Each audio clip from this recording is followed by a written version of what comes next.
So, from the previous video guys, i-continue lang natin. This time naman, pag-uusapan natin yung destruction anemias. So, makikita nyo ulit siya guys sa inyong notes. Okay, I wanted you to see this part.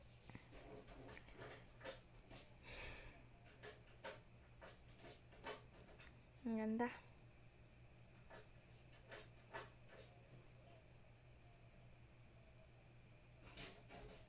Yeah. So, you can see mga example nyo guys, yung mga may membrane defects, may enzyme defects, may hemoglobinopathies, defect globin synthesis, pwede rin dahil sa trauma and infections, or di kaya sa mga antibodies sa ating katawan. And also, yung acute blood loss. Okay? So, please check that part. Wait lang yun guys. So, ang nangyari guys, for example, may membrane defects, yung ating so for example ito spirochetes, wala siyang spectrine, so tendency guys ma-absorb niya lahat ng water sa paligid niya because wala siyang spectrine, masisira siya. Or di kaya may enzyme defect. Kapag may enzyme defect kasi guys na bumababa yung kanyang survival time or yung kanyang lifespan, so nasisira rin siya. Pwede din in presence of sira yung kanyang mga chains sa loob ng kanyang hemoglobinopathies, may mga mutations, kaya nasisira din agad yung red blood cells. Pwede din, okay naman yung ating red blood cell, pero meron mga nakadikit sa kanya na immune antibodies. So, itong immune antibodies na yan, sinisira niya yung ating red blood cell. So, that's why it causes destruction anemias. So, that is the mechanism of anemias. So, let's try to differentiate it kapag ka naglalab tayo. Ano ba yung mga indications na production anemia siya o di kaya destruction anemia siya. So, titignan natin guys by checking the retic count. Okay? Kapag may problem sa retic count guys, retic count, kapag may problem sa production, yung retic count natin guys is mababa. Okay? Less than 3%. Bakit mababa? Kasi kahit na mababa na yung oxygen, hindi pa rin kayang mag-response ni bone marrow by producing retic. So, sira na kasi yung bone marrow, so hindi siya makapag-produce ng retic. That's why mababa. Okay?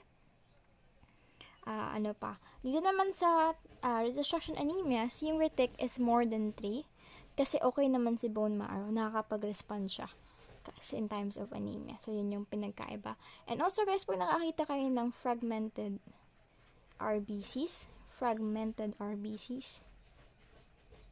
yan, fragmented RBCs, ibig sabihin nun guys, yung red blood cell, napa-fragments na siya, so mga ganyan na lang na yung nakikita.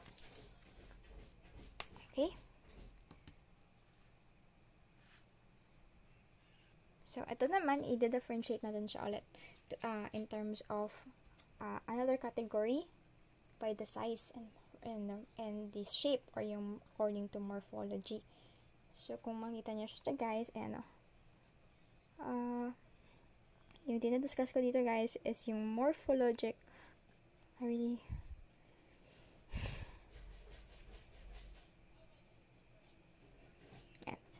Okay, dapat na. Yan, morphologic classification of anemia. So, ito na yung i-discuss ko in this part. So, kanina, na-describe natin na meron tayong destruction and loss anemia and meron tayong underproduction anemia. So, titignan na lang natin yung retic para ma-differentiate natin siya. Well, bago muna tayo magpumunta dyan, una check natin yung hemoglobin, yung hematocrit, and yung ating RBC count. Okay, wait. Okay, so chinek natin yung hemoglobin, hematocrit, and RBC count. So, kung may presence ng isa or dalawa or tatlo nito, meron tayong anemia. So, pagka may na-check natin na anemia siya, titignan natin kung ano yung cause niya. So, it's either dahil ba sa problem sa production, or di kaya destruction and loss.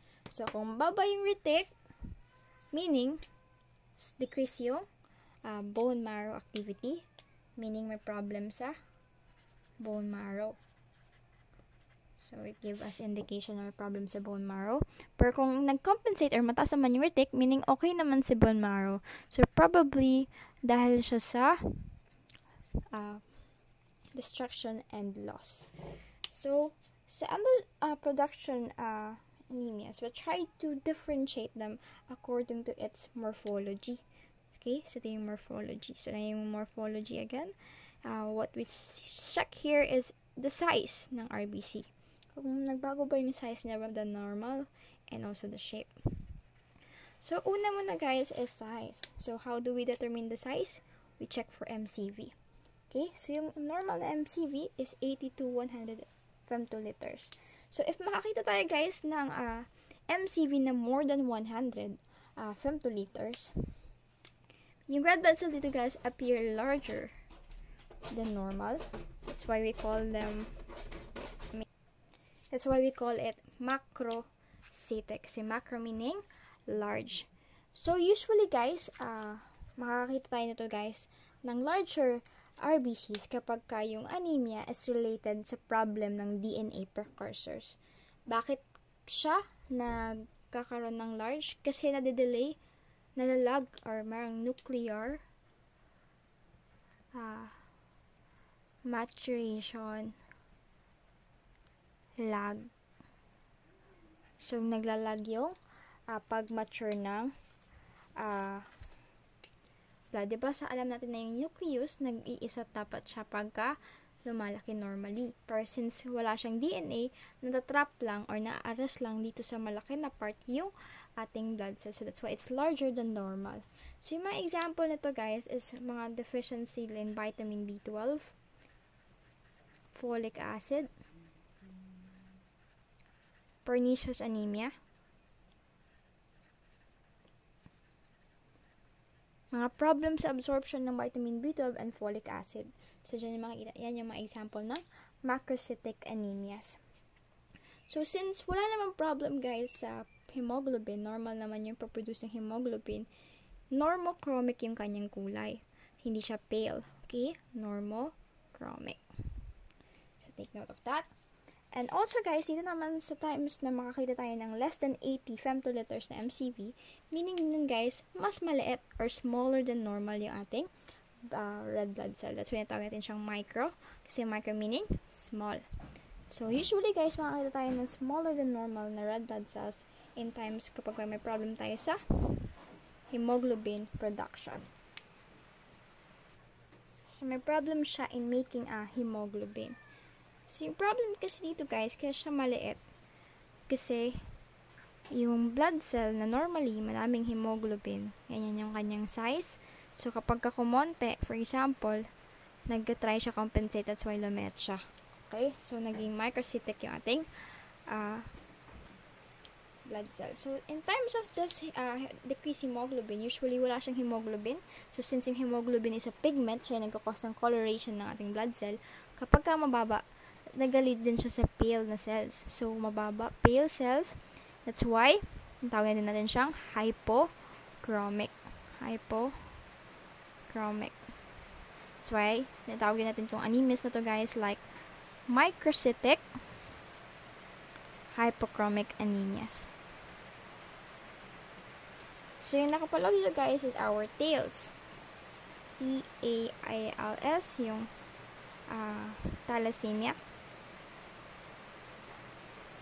ACD or anemia of chronic disease, IDA, lead poisoning, and sideroblastic anemia.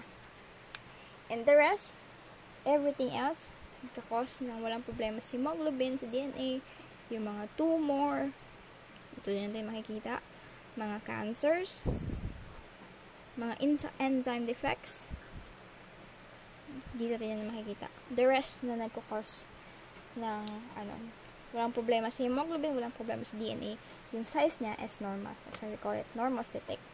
And kung walang problema sa hemoglobin, they are usually normochromic. So, yan. Yun yung introduction natin sa anemia. So, let's talk about microcytic, macrocytic, and normocytic anemias in different videos. Thank you guys.